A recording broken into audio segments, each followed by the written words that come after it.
Hello everyone. In this video, I'm just going to go over some of the topics in chapter 1. I'm not going over every topic, but I want to hit on some things that sometimes people have a little bit of a difficult time with. Specifically, I'm going to talk a little bit of uh, what is psychology and why are we calling it a science? How do we study psychology as a science?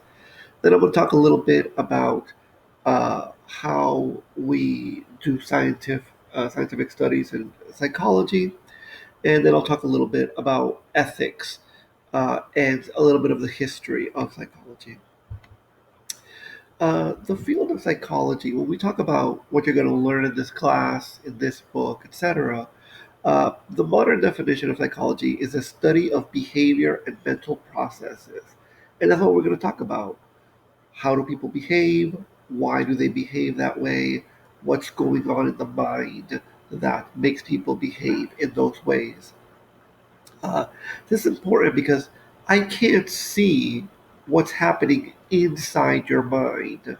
I can only sort of measure certain mental processes and, of course, measure behavior.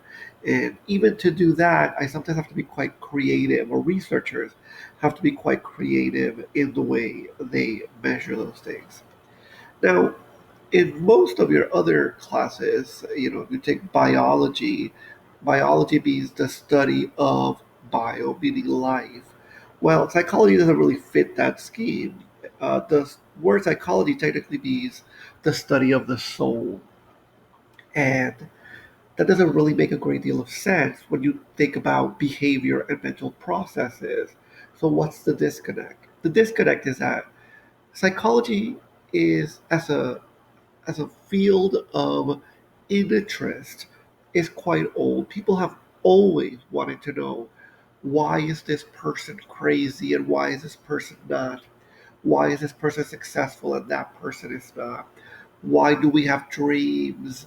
Why are some people creative? And so there is quite a long history of that. People have tried to explain it with mythology and religions, with philosophy. It is not really until around the late 1800s that we start to see a shift from talking about psychology as a philosophy in uh, the later part of human history into the modern part, which we start talking about psychology as a science. Now, throughout the chapters, you're going to be reading a lot of things. A lot of myths should hopefully be getting debunked, and things like, are people left brain or right brain? And you're going to find out that, well, we do have a left brain and a right brain, and to a certain extent, our left brain does some things that our right brain cannot. But nobody is purely left brain or even mostly left brain.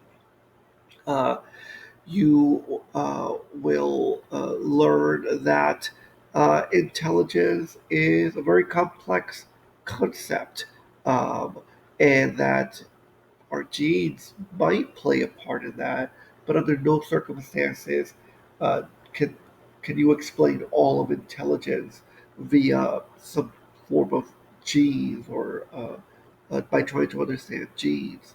We'll talk a little bit about mental disorders, etc. But the first thing that I want to focus on is, uh, why do we consider psychology a science? And so for that, we have to sort of look at the goals of psychology as a science, which is, first of all, to describe some phenomena, be able to make predictions about it. When will it happen? How can we cure it if we can cure it? How can we mitigate it if that's what we're going to try to do? Can we explain why it's happening, how it's happening? And then, of course, can we control it? If I control this variable, can I change that variable? And of course, by doing that, what we're trying to do is understand psychology as a science. I'm not going to go over the scientific method a whole lot because you've been listening or reading or studying the scientific method probably since you were in middle school. But just as a quick recap, when you are studying something in a science, the first thing you have to do is to make a prediction. You've probably seen some phenomena and you are interested in why does that happen? How does it happen? And so the first thing you're going to do is after you come to your prediction is make a hypothesis. Uh, you're going to set up your prediction in a way that can be proved wrong if it is wrong. And so you're going to uh, set up your hypothesis, your educated guess. And the reason we call it an educated guess is because probably by this point, you've been studying that phenomena for years. If you're doing your PhD, for example, and you have to do a dissertation with some experiment, well, you've probably been studying that specific phenomena for quite a while before you even get close to making a prediction and then, of course, setting it up in a hypothesis.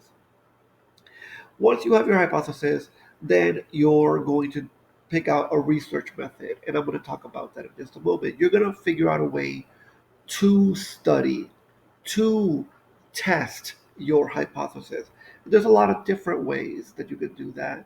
And if your hypothesis is in psychology, it might be different. The way you test that might be different than if your hypothesis is in physics, because different sciences use different methodologies to test, because you can't exactly uh, make measurements in the same way that you do in physics in psychology.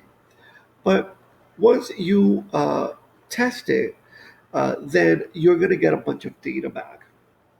And that data, then you have to analyze it. And you might analyze it using some philosophical concepts. And I'll talk a little bit about that later. Or you might use statistics to analyze the data. It depends on the kind of data that you collected. Now, sometimes your data and your analysis supports your hypothesis. And that means that you got some positive results and you can write them up and publish them. And that's great. That's what every scientist wants to do. But sometimes you get negative results. That is, the data does not support your hypothesis. And that's a little bit of a letdown. But under no circumstances is that a bad thing. In fact, that is a good thing, because when you publish that data and some other researcher comes along and reads it, they don't have to try the thing that you already tried. You already proved that wrong, or at least you proved a version of that wrong. And so the next researcher can try something slightly different or completely different. Now, if you are a researcher and that's what you do for a living, well, then you're going to try to figure out what went wrong and then try to form a new hypothesis and see if that uh, will lead to some positive results. But under no circumstances should you think that negative results are bad. Negative results are equally as important, because most ideas are probably going to be wrong. And so every time a researcher shows that an idea is wrong, that prevents another researcher from trying the same thing or having to do the same thing. Now, what I really want to focus on is, how do we know that something is a scientific theory and then, in essence, a real science? Something that we can say, yeah, this is a scientific fact or a scientific theory. That's not always easy to figure out, especially if you're not an expert. But there are a few things that you can look for. The first thing you can look for is some form of evidence, right? Unfortunately, just having evidence isn't enough to give you a theory or a science. There's a lot of evidence. Some evidence is better than others. A testimony, something someone else saw or felt or experienced, technically that's evidence. but it's not the greatest evidence. We would rather have uh, evidence that is observable, that is measurable, that if you get a measurement, when I try to observe it, I should get the same measurement as well. That is slightly better evidence. But even that by itself, well, it's only a belief, it's only a part of what you need. Now, if you do have evidence, then you can try to do the next thing, which is to put it through the scientific method, do a scientific study, have some sort of observation, try to test it, try to analyze the data, make judgments on it, and then sort of come up with a scientific study, and then try to publish it. Uh, Unfortunately, a scientific study by itself still does not make a theory because one scientific study can still be wrong. And you're going to see this throughout all of your science classes. Most of your science classes are going to talk about some scientific discovery that later was found out was wrong because somebody did wrong, some researcher did something wrong, or sometimes they lied on purpose. Now, in order for a scientific study to be done and done well, it must also have what we call falsifiability. That is, there has to be a way to prove it true if it's true. There has to be a way to prove it false if it's false. And not everything fits that definition. There's a lot of things that I can't prove false even if they're false. Are there such thing as ghosts? Well, how can I prove that? Every time I show that there aren't any ghosts, you could always just say, well, maybe there aren't any ghosts right here, right now. And so, uh, not everything has falsifiability. But in order for something to truly be an empirical study, to truly be a science, you must put it to the test. You must find a way to prove it false if it is actually false. And this is one of the biggest ways that we know that something is a pseudoscience. Things that are pseudoscience sciences often only try to prove things right, and they'll come up with a lot of ways to show that whatever they believe is right, but they never try to do the opposite. They never try to prove it wrong. They never put uh, their beliefs or the data. Never try to collect data that should prove it wrong if it's wrong. But when something's a real science, you have to put it to the test. Is there a way to prove it false? Let's put it through the test and see if we actually get negative data, meaning it's false, or do we show have positive data, meaning no, in fact, even when we try to prove it wrong, it's still right. Now, again, even if you have a truly empirical study that is well put together, that circles all of the issues, and dots every I, etc., that is still not a theory. That is still just a study, a well done study, but not a theory. In order to get to a theory, we still have a few more things we got to do. And the next one is replications. Now, uh, when you have a study, you publish it, and then some other researchers will find it and they'll say, hey, that's really interesting. I wonder if it'll work in a different way. Maybe your study was with men, and the new researcher is going to try to replicate it with women. Maybe your study was in the United States, and the next researcher is going to try to replicate it in China. And sometimes researchers will read your study and they'll say, that doesn't sound right. That sounds really poorly done, or it sounds wrong. And they'll try to replicate it exactly the way you did it to see if they also get the same data. And sometimes they do, maybe because it's right, the original study was correct. And sometimes they don't. And there's nothing wrong with that. Sometimes the original study was wrong because it was just a fluke. Sometimes it could mean that the original researcher, messed up or lied. That's a possibility. But at this point, no one cares. All we care about is, can we continue to prove it true if it's true? Can we do more studies that show this is right? Or can we do more studies that in fact show this is wrong? And so we try to replicate the data to see if we get the same conclusions. But again, that by itself takes us to what we sometimes call a consensus. You might hear that on the news sometimes. There's a consensus in the scientific community that blank is true or that blank is false. And now we're getting a lot closer to a scientific theory. But if something is truly a scientific theory, then we should be able to do two more things. And those are make predictions and well, let's do make predictions here. Predictions here doesn't mean like predict the next lottery numbers. It's not like I'm psychic now. It's make predictions based on the theory. So if the theory is sound, I should be able to make technology based on that theory. I should be able to make medication or diagnose people or treat them, produce therapies that really actually work.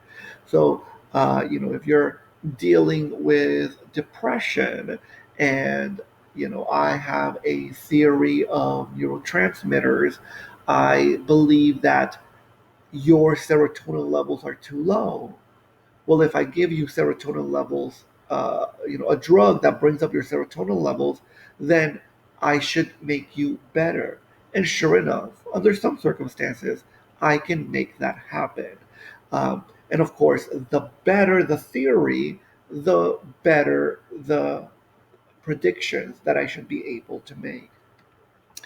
And then the last thing here is that usually anything that we call a theory has been studied for at least decades and probably centuries. And usually we're getting the exact same uh, findings. And when a new study comes in and proves it wrong, it doesn't prove it completely wrong, it just focuses it more. And so now we know that yes, natural selection leads to some evolutionary processes, but that's not the only thing that leads to evolutionary processes. I can, animals select based on attractiveness, and that we call that sexual selection. And humans can interfere with nature and force certain types of evolution in plants and animals, which we sometimes call devolution or de-evolution. That doesn't mean going backwards. It means that humans had a hand in it.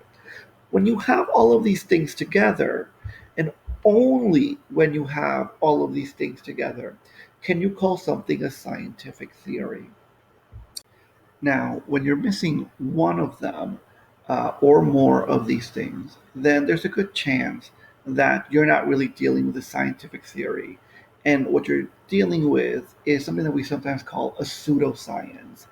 Pseudosciences often take scientific language and sometimes they'll take real scientific studies and they'll kind of warp them to make beliefs or to support beliefs that haven't really gone through the scientific process.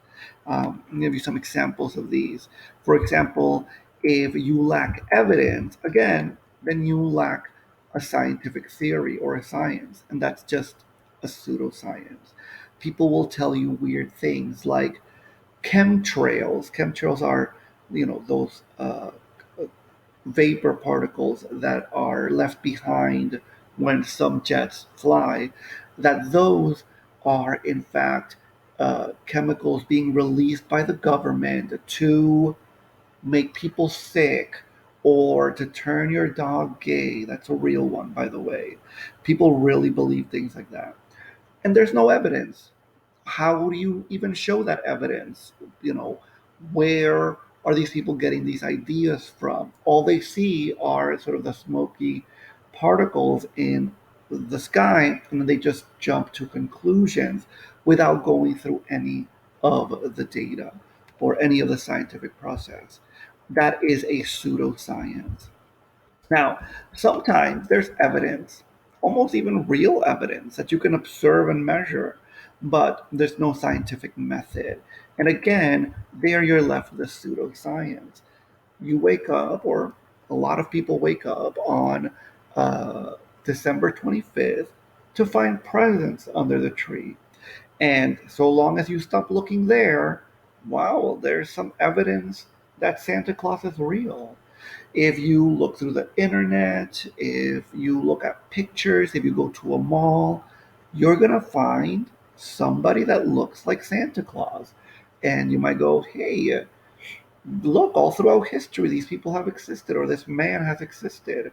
If I can go to the mall and see Santa Claus, and it looks like there's real evidence, but in fact, none of that evidence has gone through a scientific process.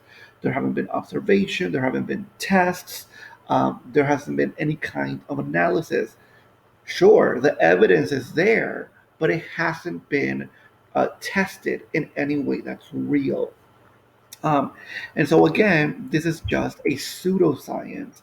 It is a belief at best, and without testing, that's as far as you can go. Now, the hard one here is falsifiability.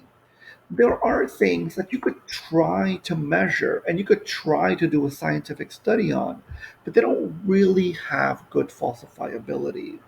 Um, I could try to do a scientific study on vampires, and I'm going to see, who in reality is a vampire. Does anybody fall under this uh, heading?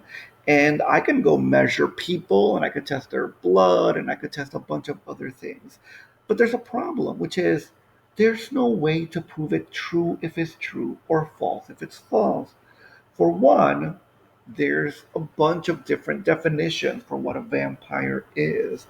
Um, are we talking Bram Stoker's Dracula, where the more blood the vampire drinks, the younger they get, and if they drink the blood of someone smart, they become smart?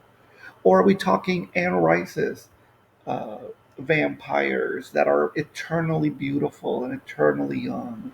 Or are we talking Twilight and people or vampires who shimmer in the sunlight? All of a sudden, we don't even have good definitions. And because of that, it's really hard to create falsifiability. Is there a way to prove it true if it's true or false if it's false? By the way, not everything that lacks falsifiability is a lie. It wasn't that long ago where giant squid were considered to be mythology. People would come back from the ocean, these sailors, and they would say, "We saw uh, a giant squid." Technically, that's evidence, it's at least testimony, but there was no way to measure that or to put it through the test and to create falsifiability.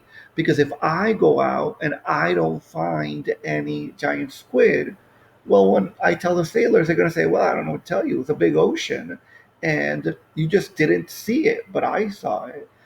Today, because the science has gotten better, other sciences have gotten better, and we can go deeper into the oceans, and we have better photography and better video.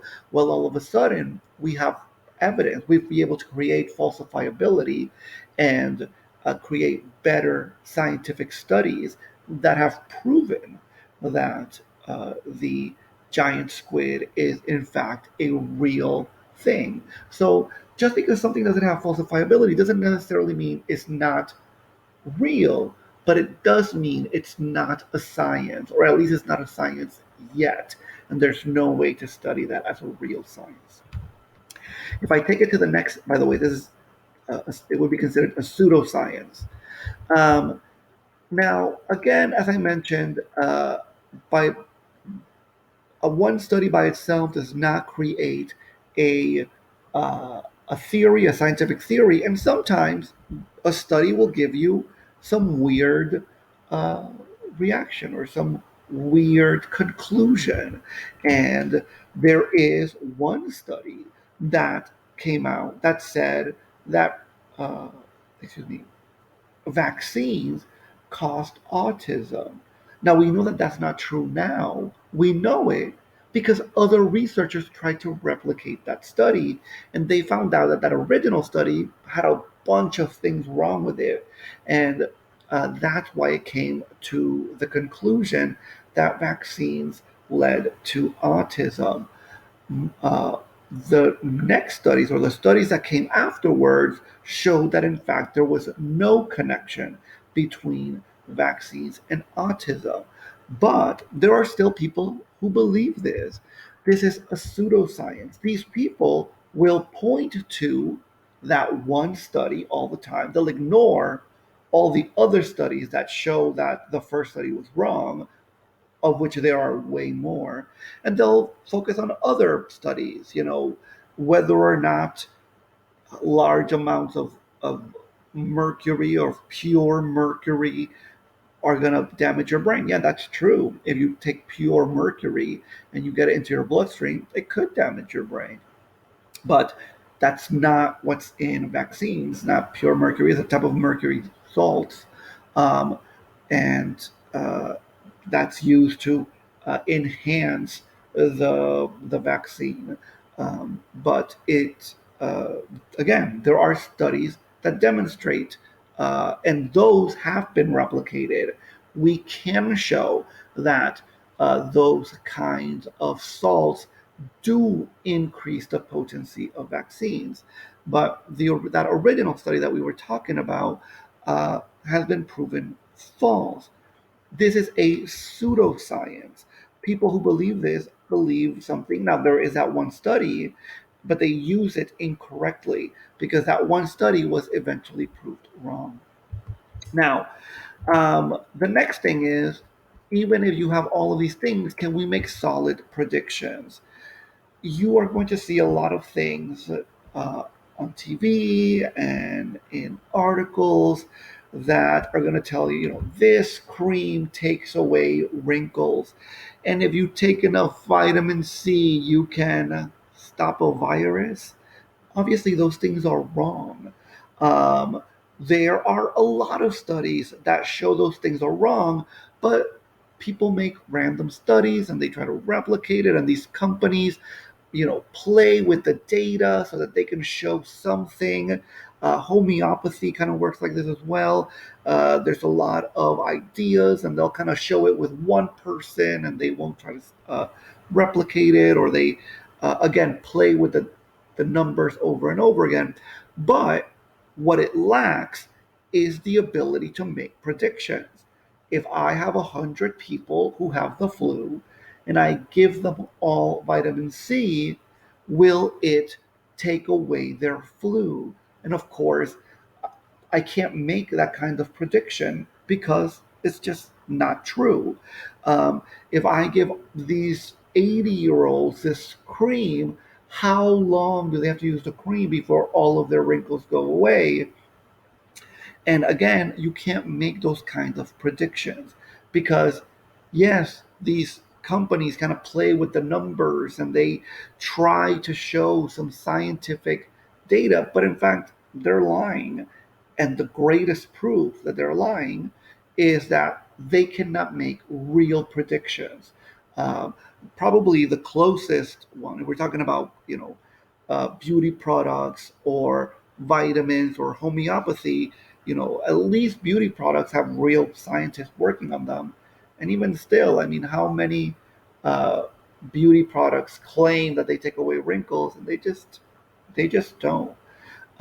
This is because they lack the ability to make real predictions. Um, Now, the last one, by the way, that would be a pseudoscience. With if you can't make real predictions based on the data, that's a pseudoscience. Now, the last one here, if you have something that has everything else, evidence, the scientific method that has created falsifiability, you've replicated, you're able to make good predictions, but you lack the last one. It hasn't been studied for decades or centuries. Then this may not be a pseudoscience. It can be still, but a lot of times we call this a working hypothesis or a predictive hypothesis. Essentially, what we're saying is all of these other uh, parts of a theory are there, but we haven't studied it long enough. And so we can't really say that it's a scientific theory. We kind of call it a hypothesis for now. And in fact, throughout uh, throughout the semester, I'll talk about one or two of these working hypotheses that we don't have decades worth of data or centuries worth of data yet, but the data that we have is promising. Now, if you have all of them, all of these things together, and you can be sure that they're all there, then what you have is a scientific theory. And only then do you have a scientific theory. Now, I want to make one point because it relates directly to psychology. The gentleman who created or who thought about the idea of pseudoscience is a philosopher named Karl Popper. And Karl Popper kind of invented the word pseudoscience.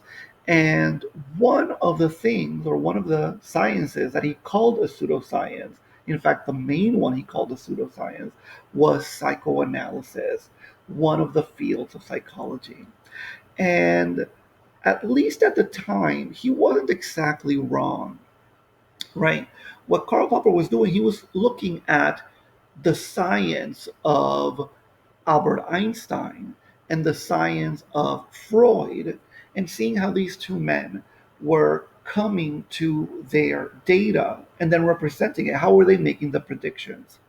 Now, what Karl Popper didn't take into account was that at the time, psychology was really a brand new science. And Freud was making a lot more observations than he was making good science that would lead to predictions. But even like that, Karl Popper makes the point that what Einstein was doing was trying to prove his theory wrong. He was trying to find ways to say, well, if this happens or if this doesn't happen, then my idea is wrong. Um, and for example, he tried to observe the light of a star during an eclipse.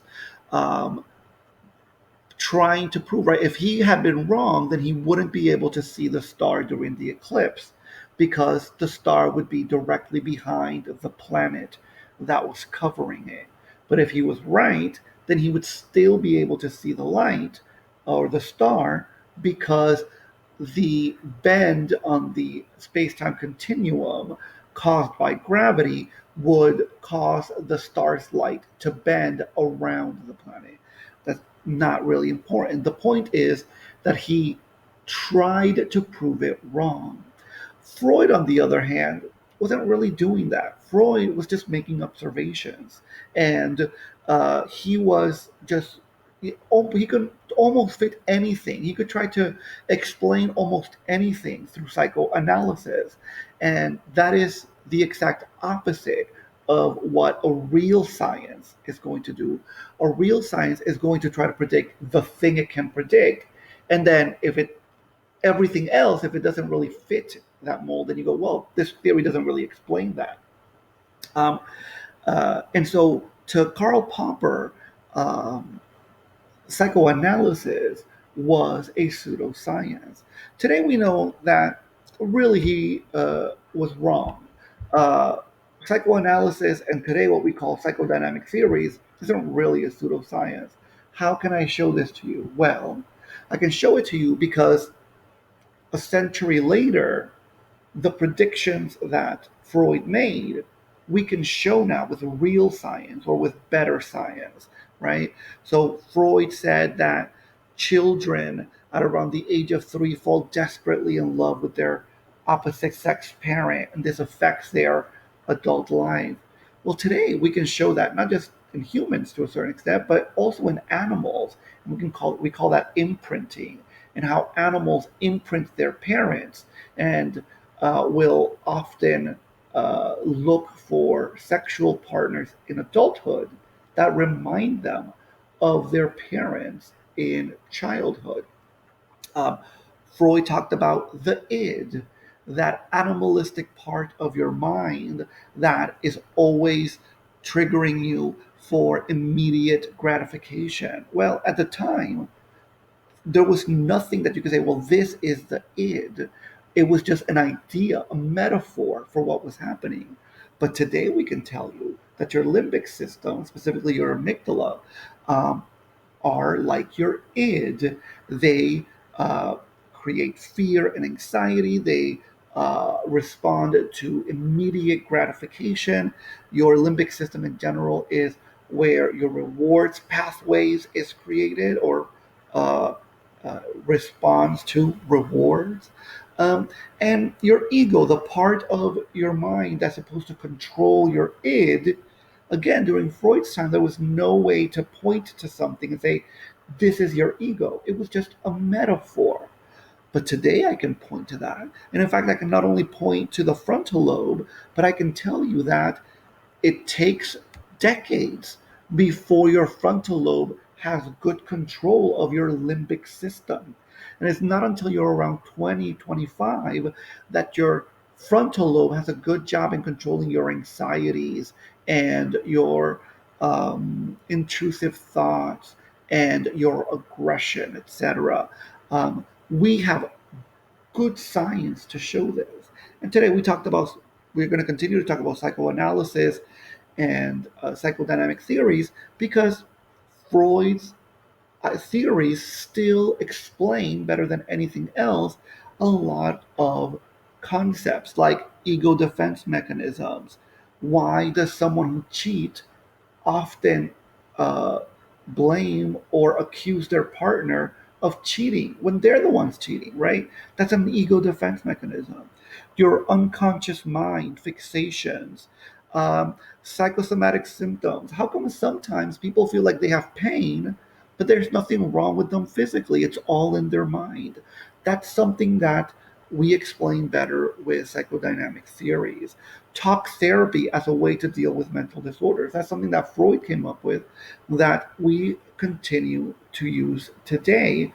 And the data supports that this works, even if we're not 100% sure of why it works. Maybe in 100 years, someone will be able to explain exactly why neurologically people create ego defense mechanisms. But for now, the best theories we have are those psychodynamic theories. Um, and so it's important to point out that sometimes something that might look like a pseudoscience today may become a real science in 100 years, like psychoanalysis. Today, we consider it a real science, or at least psychodynamic theories is what we call it today. Um, we consider those part of real science, and we can show them to be true through scientific studies, even though Freud at the time really couldn't do that. All he was doing was observing that they occurred in his patients. Um, Now, as I mentioned, sometimes we have what we call a hypothesis, a predictive hypothesis, where we have enough data to make assumptions, but not enough data to say this is for sure a theory, this is for sure something that is a scientific fact. But we also have those causal hypotheses, that hypothesis that you learned about in middle school, where it's an educated guess about how one variable is going to affect another. And we use both of these in science all the time. Now, I'm going to stop here, this video, and in the next video, I'm going to talk a little bit about collecting data and what that means in psychology.